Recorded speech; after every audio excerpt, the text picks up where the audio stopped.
Since the Premier League was officially formed, we have seen 6 different winners take the title of the champions of England. Manchester United, Manchester City, Arsenal, Chelsea, and even Leicester City and Blackburn Rovers all have won the league since it was created, but it has been missing one big name, and that is Liverpool. In the 70s and 80s in particular, Liverpool almost ran the English First Division, as they won the division 11 times over this 20-year span, but since then, they have yet to raise the Premier League trophy. Now, they still have been able to win other trophies such as the FA Cup, League Cup, and have even won the Champions League twice since the 80s. Despite all the success outside of the league, many Liverpool fans and players would tell you that they would love to win the Premier League just once, and that dream may be coming soon. As of right now, they are top of the league and have went on one of the longest unbeaten runs England has ever seen. Their rise back to the top was almost sudden, but it definitely didn't come overnight. And in today's video, we'll be telling the story of Liverpool's recent history and examining what has led to their rebirth.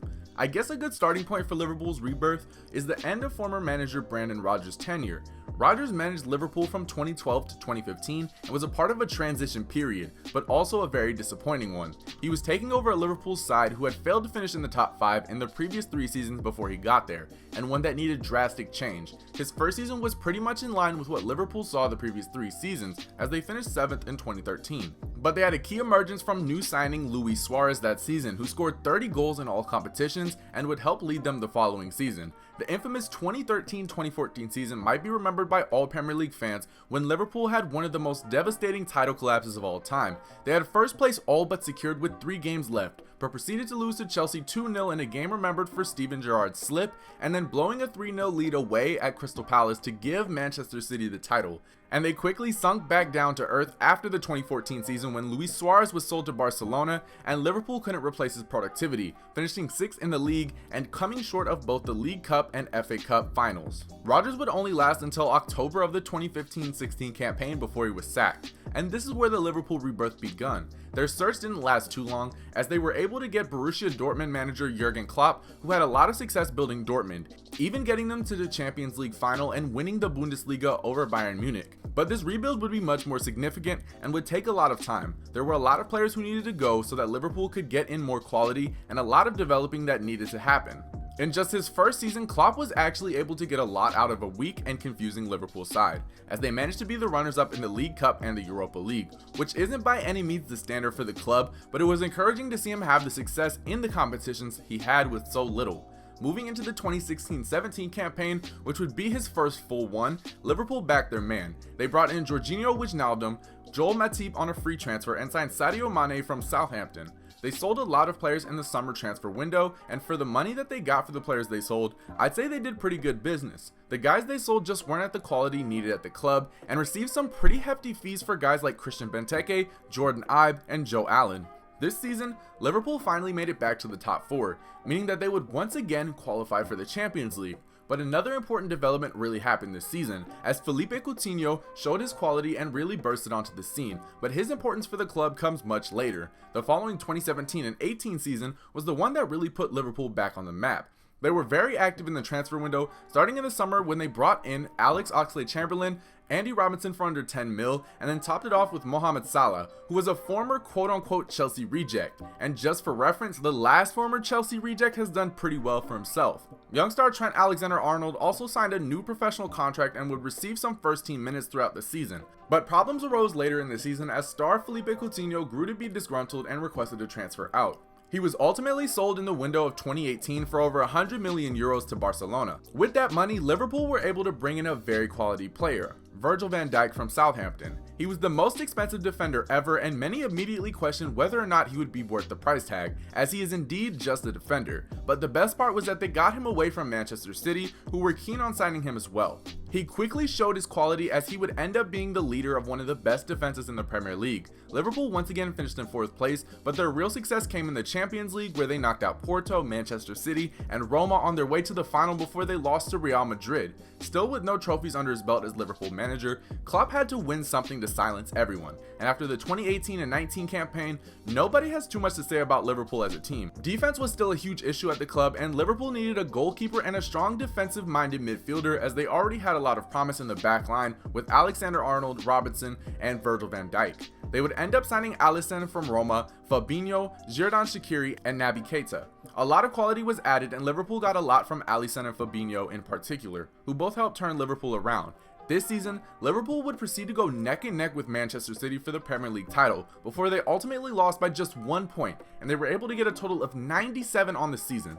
Outside of the Premier League, Liverpool once again dominated the Champions League, as this time they finished the job and won the Champions League title over Tottenham. And now here we are in the present time. 2020 is here and Liverpool are better than ever. They've already won the Super Cup and the Club World Cup, and could still possibly recapture the Champions League title, and for the first time, they could win the Premier League. They are very far ahead of the crowd, not only in terms of quality, but points as well, and although nothing is certain, Liverpool are just running away with the league. Their rebirth took a long time, and it didn't happen overnight, although they've won all their trophies over the past 8 months. So what exactly led to their rebirth? The first thing to look at is, of course, manager Jurgen Klopp. He was very successful at Dortmund considering the resources and the opportunities provided to him, as in a league with Bayern Munich, it's hard to compete, and yet they still did. But between his time at Dortmund and Liverpool, he has cemented himself as one of the best managers in the world, and he's also among the most respected.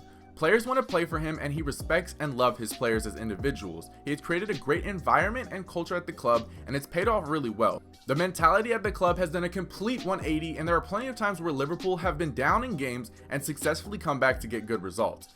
And tactically is where he shows his ability most, but this quote from Jurgen shows why he's the best. He states that our system, when we play with all three up front, is something like a diamond. It can be a 4-5-1, it can be a 4-3-3, of course 4-2-3-1 or 4-4-1-1. I'd prefer in most situations to name it a good system, but it's never about the system, it's all about the players. My job is to bring the players into the best position where they can help the team most with the things they can do. If I can do it with the system, I do it, but it's not that we go through the week and be very creative with things like that, because in the end, the players need to play on instinct. End quote. Now offensively, Firmino is used to open up defenses while Mane and Salah make their runs on the wings, interchanging positions when they need to make it even more difficult to defend. And with their quickness, all it takes is one misstep from the defense and Liverpool are breaking away. They also use their fullbacks to push play along the wings and make crosses and passes into the box. And because of the brilliance of Van Djik defensively, they can afford to push up as much as possible. They are also great on the counterattack because of these two qualities I've listed. You can watch videos on the tactics themselves, and it's really brilliant how detail oriented it is, but also how simple it really is. Defensively, Liverpool is one of the top pressing teams in all of England, and it's tough to sustain possession against them. And if you manage to somehow get past their back line, good luck scoring on Alisson. Next up, we have the attack of Liverpool in general. As Klopp stated, it's up to the players to use creative ability to score, and Firmino, Mane, and Salah have all of the ability in the world to create chances whenever. They don't over rely on one player, as any of these three can be the best player for Liverpool on any given match day. Since arriving at Liverpool, Firmino has scored 74 goals in all comps, Mane has scored 74 goals in all comps, and Salah has scored 85 goals in all comps. Their quality is second to none in terms of goal scoring, and they are a threat against any side they come up against. Last but not least, we have to look at the board and their transfer business. I think that the one thing we can really pinpoint is that Liverpool's board didn't just build this squad overnight, and they didn't add everybody in one transfer window. They used the resources they had, sold some guys, and eventually brought guys to fit the desired system they wanted to play. Looking at the players they were able to get over 10 million euros for include Dominic Solanke, Danny Ward, Mamadou Sakho, Felipe Coutinho, Joe Allen, Jordan Ibe, Christian Benteke, and even getting a hefty fee for Luis Suarez before Klopp arrived. The business they've done in the window in terms of buying quality has been impressive as well. There are only a few guys who have really flopped, and a lot have surpassed their price point at which they were bought. Firmino was bought for around 20 million euros, Mane for 30 million, Salah for a little under 40 million, Robertson for under 10 million, Joe Gomez for 3.5 million, James Milner and Joel Matip on a free, Wijnaldum for around 25 million, and Fabinho for around 40 million. The crazy part is that Alisson and Van Dijk have been bought for over 50 million and 70 million respectively, but you can argue that they have doubled their worth in such a short time. And if guys were brought in that just didn't pan out as starters, they are still great subs, including Divock Origi. All these signings came over time, like I said, and it helped that they figured out the quality of the team and the style they wanted to play instead of just buying a bunch of guys all at once like they did in 2014. But the point is that they made change instead of staying where they were, and although they spent a lot of money, it has paid off, and you need to spend money to compete in today's time. Liverpool's rebirth was a long, lengthy, and painful one, but it was all worth it in the end. They have since rebuilt their image and have become once again one of the most dominant clubs, if not the most dominant in not only England, not only Europe, but the entire world. And I didn't get the chance to mention him, so here it is. Shout out to Captain Jordan Henderson, who has remained with Liverpool for the past decade and helped pioneer them to this new era. Liverpool Football Club is in a brand new era, and we will see just how long and just how successful this period can be. This has been the Rebirth of Liverpool. Thank you guys so much for watching. Subscribe if you're new, and as always, I will see you guys next time.